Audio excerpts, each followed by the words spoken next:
Од денес, паркирањето во Кочани не е бесплатно. Секој час за кој возилото ќе биде на еден од 180 паркинзи во центарот на градот, возачите ќе го платат по 10 денари.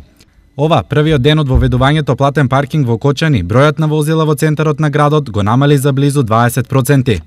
Да дојдеш 10 минути и да си одеш за 1 час, да, ама ако треба да си 10 часа на работа е многу пари.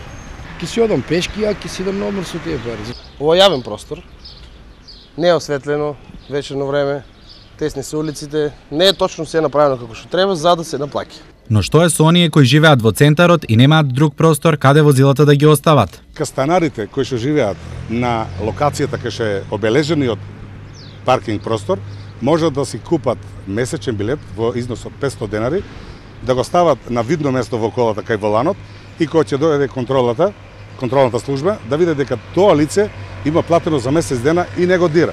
Првата недела, општината ќе има толерантен период од 15 минути за отстранување на возилата, но што доколку платеното време се пречекори драстично.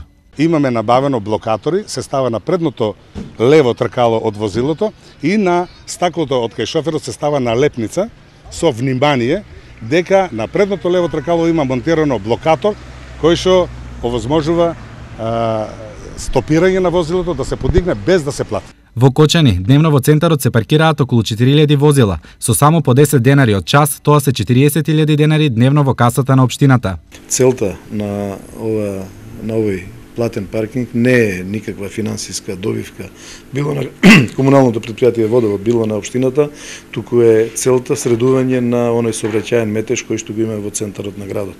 Кочани е првиот град во регионот каде се воведува платен паркинг простор, а на одлуката и предходеше жестока реакција на кочанци и петиција потпишана од 1700 граѓани кои се изјаснија против.